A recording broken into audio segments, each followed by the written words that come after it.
Et c'est reparti pour un nouveau match-up de la team Red Dev et Yap qui vient affronter ici deux diamants.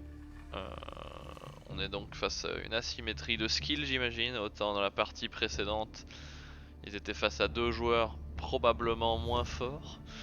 Ici ils se retrouvent face à deux joueurs Badger 1245 et Beers and Wings qui sont probablement meilleurs. Donc on va voir ça en action. Une game qui a été perdue par le duo Red Dev et Yap. Désolé pour le spoiler. On va regarder ce qui aurait pu être fait de mieux et pourquoi cette partie a été perdue. Alors, tout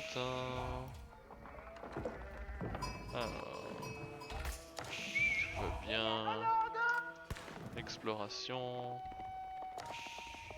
Ah, men at arms. L'éclair l'a vu. Hein. L'éclair de Ayap l'a vu. Maintenant, est-ce qu'il a fait attention au moment où son éclair est passé devant? Je ne sais pas. Parce que là, on va venir directement, une fois de plus, sur la mine d'or. Mais c'est cool. Alors, peut-être qu'il prend exprès celle derrière, parce qu'il a vu les hommes d'armes venir. Là, on est un peu obligé de mettre une tour. Là, pour le coup, la tour, c'est bien. Je sais pas quelle est la meilleure façon de réagir à ça. Moi, ce que je fais, c'est... là, par exemple, t'en as 7 sur la bouffe. J'en laisse seulement 3 ou 4. Je mets tout le reste sur le bois là. Je cancelle. En fait, non, parce que t'as déjà... ça, c'est 25, donc t'as déjà 75. Moi, je cancelle ce camp de bois. Je mets ces deux villageois plus tout cela sur l'arbre qui est ici. Et le temps que le l'homme d'armes arrive jusque là, j'aurai assez de bois et je peux envoyer les villageois rusher une tour ici, par exemple. Ou la rusher là d'ailleurs. Une seule tour suffit à sécuriser la mine d'or, ça te ralentit, mais lui ça ralentit aussi en faisant deux hommes d'armes, et si les deux hommes d'armes font 0 dégâts, ben, le pari sera réussi. Parce que là il va venir ici, il l'a vu, et du coup là, on se met de nouveau dans la merde. Il va prendre devant, c'est pas bête. Ok, il va essayer d'ignorer le problème et de récupérer les 200 d'or comme ça. C'est faisable. Il a l'or. En réalité c'est une façon qui fonctionne parce qu'un seul chevalier suffit à clean les deux hommes d'armes, donc il faudrait se débrouiller pour choper l'or nécessaire pour faire un seul chevalier. Et après on pourra de nouveau sécuriser la mine d'or.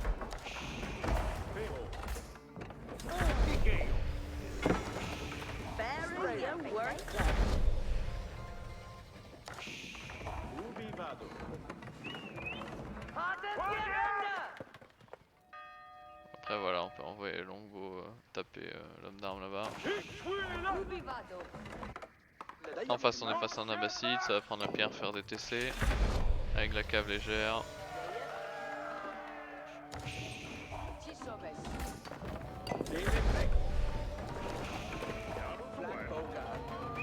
Ok, la situation est stabilisée, on a récupéré l'or. 6 sur l'or ça me paraît beaucoup, mais il va peut-être prendre toutes les upgrades d'un coup.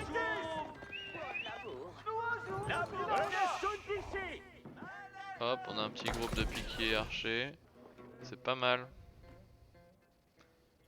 C'est vrai que si on peut venir ici deny les bêtes, taper un peu sur le bois et l'or, on peut effectivement rassembler l'armée de Red Dev plus les chevaliers.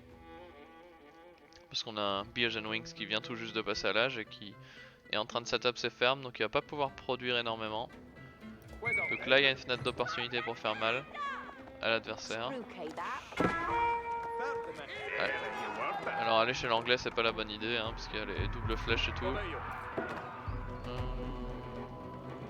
On a quoi là? 3 piquiers, 3 caves légères, 4 piquiers. 2 piquiers, 4 longbows. Bon, les deux piquiers plus le chevalier devraient pouvoir taper ça, les longbows pourraient faire le travail. Ouais, il est en train de murer ici, c'est dommage. On aurait pu bloquer le mur peut-être avec un éclaireur. Et plutôt que de venir ici au central, ça aurait été intéressant de peut-être venir tout de suite sur la bassine. Parce que là on stationne l'armée et on fait pas de dégâts. Et du coup, ouais, l'opportunité de timing se referme un peu parce que ici on a un peu Bon, on a mis la production à la maison pour se défendre et on prend de la pierre. Ce qui se comprend. Parce qu'on a envie de faire deuxième forum. Mais dans ce cas là, le timing pour faire du dégât c'est refermé, maintenant il faut faire demi-tour. C'est à dire, en gros on avait une opportunité pour faire du dégât, parce que l'anglais allait être en retard sur le passage de l'âge. Et donc on avait une petite avance sur le duo Abbasside anglais, mais maintenant on a laissé l'anglais full produire. Et l'anglais lui il prend pas encore de pierre pour un forum. Alors que nous on en prend des deux côtés en plus. Ah, comment il a fait pour faire son forum? Il a pris la pierre. Ah ici, ok. Alors que nous on fait double forum. En face il n'y en a qu'un seul. Du coup forcément là on risque de se faire clean par cette armée, donc faut faire demi-tour en vitesse. Non,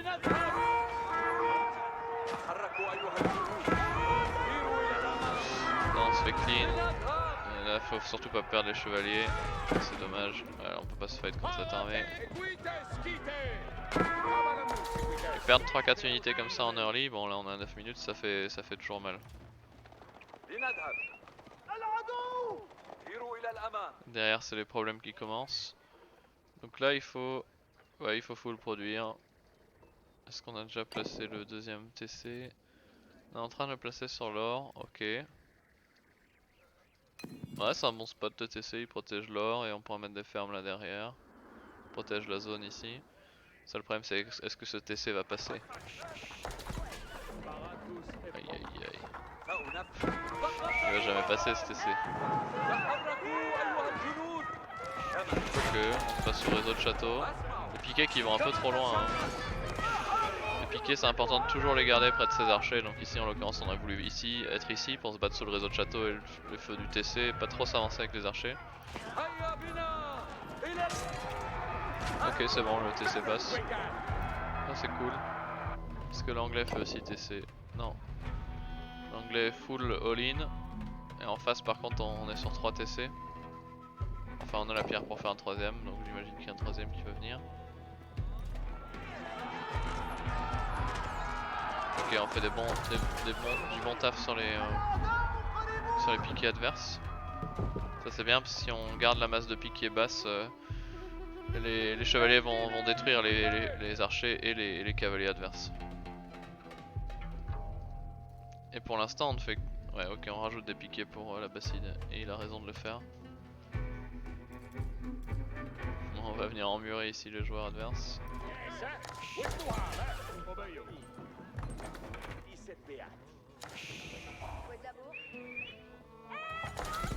Pensez à mettre un petit mur ici, ça coûte pas grand chose, ça sera utile plus tard. Ouais, on va venir carrément sur un push. Alors pourquoi on a une différence de score comme ça? Est-ce seulement les trades? On a combien? 48 et 44 contre 36 57. Ouais, ok. Là le problème c'est la masse de piquets. On a quand même beaucoup d'armées. J'ai l'impression qu'on n'a pas assez... Là on a arrêté de produire, on a des ressources en banque. Alors là faut le savoir, peut-être que du côté de Red Dev on se dit ok on arrive à défendre ici, on passe l'âge 3. Mais c'est là que l'éclaireur est important.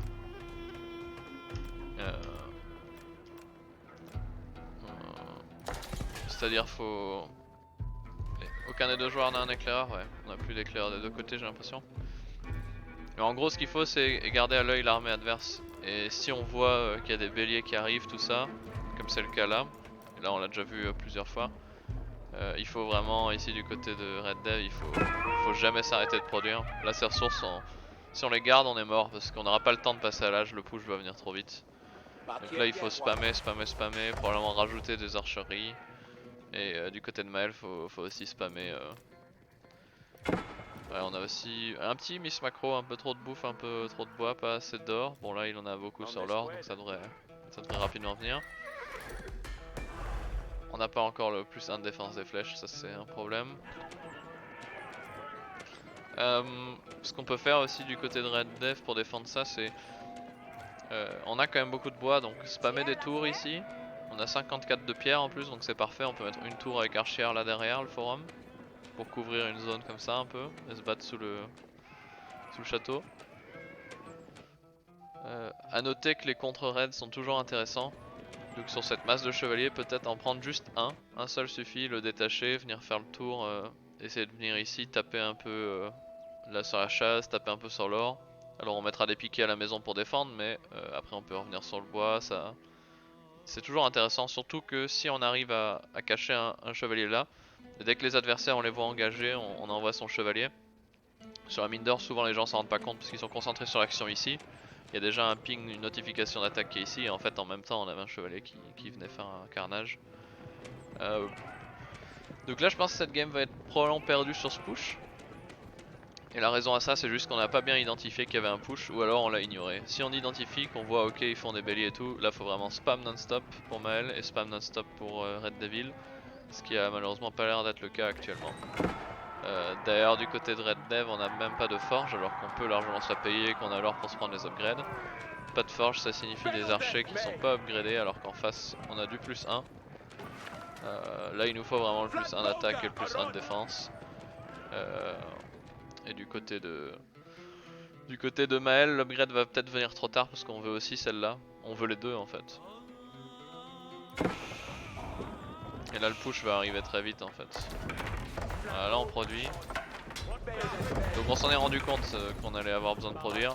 Mais c'est peut-être un peu tard, on a toujours 800 en banque. Probablement trop d'or, 13 sur l'or c'est probablement trop. Ou alors faut faire un marché pour acheter les ressources et compenser. Ok, on rajoute de la prod. Ouais, la forge qui arrive trop tard, le push va venir avant. Hein. Une tour avec archère pour utiliser ça. Là il faut vite prendre le plus 1 et la défense. Ouais. Là on perd des villageois, c'est dommage. Est-ce qu'on fait un deuxième TC ici? Non, on va faire l'H3, ok. Donc là ce qu'il faut c'est vraiment masser le plus d'armées possible. Et dès qu'on entend la notification qu'on voit l'adversaire passer à l'H3, faut lui rentrer dedans. Où sont les autres chevaliers de Mael? Est-ce qu'il en a perdu d'autres ou non il en envoie ici? Par derrière, ok. Cutlery prod ça pourrait être cool, on pourrait effectivement venir ici avec les chevaliers, couper la ligne.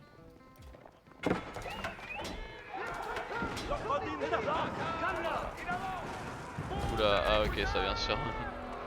C'est Mael.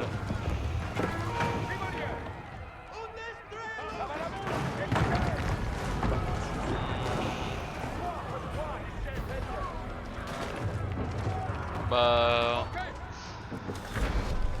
Pourquoi ils la perdent? Bah malheureusement il y a beaucoup de piquets, on n'avait pas assez d'archers, la masse était juste pas assez grande. Après ici le langage du fight avait pas l'air bon du tout non plus. Parce que en fait l'armée de Red Devil elle campait là j'ai l'impression.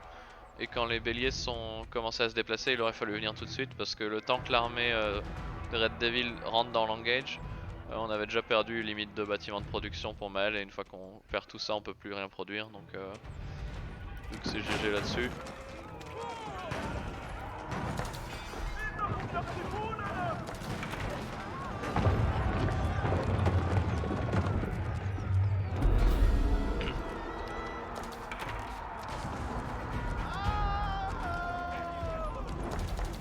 Bah là c'est la fin. Hein.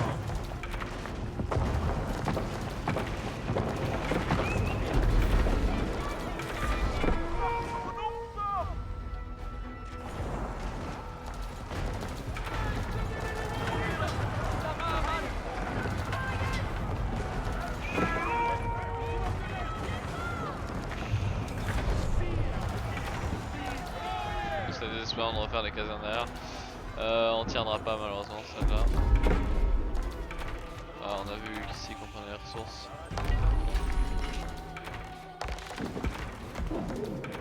Là c'est une mort lente qui nous attend. Mangono qui va faire la diff.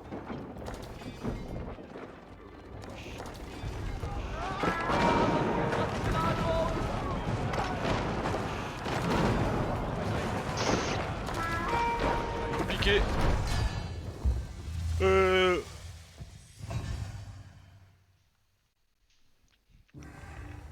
Pour résumer, on avait eu une petite opportunité en early pour faire des dégâts sur l'Abbasside. On l'a pas saisi et la fenêtre d'opportunité s'est rapidement refermée puisque l'anglais est passé à l'âge et il a fait direct masse armée. À ce moment là on se retrouve dans un scénario où on a envie de défendre puisque on se retrouve avec un franc et un anglais qui veulent tous les deux faire un deuxième forum. Ce qui n'était pas le cas de l'anglais et ça on peut le voir avec un scout, hein. On voit qu'il a pas pris de pierre. Donc on sait que l'anglais va aller full all-in. Dans ce cas là il faut forcément dans un coin de sa tête se dire ok, niveau armée ils vont être au-dessus, c'est obligé puisqu'il y en a un qui est all-in alors que nous on fait tous les deux double TC. Donc faut qu'on turtle, faut qu'on défende. Peut-être harceler avec des raids, tu vois. Les chevaliers à la maison, ils étaient peut-être pas si pertinents que ça en défense, surtout une fois que le forum de Red Devil était passé, surtout. Donc on pouvait peut-être se permettre de faire quelques contre-raids et juste essayer de tenir à la maison. Mais pour ça, il faut vraiment spammer non-stop. Donc je pense que la différence, elle se fait surtout au niveau des ressources non dépensées. Petite miss macro du côté de Maël avec trop de bois et trop de nourriture, donc on aurait peut-être pu avoir à l'instant T plus d'unités.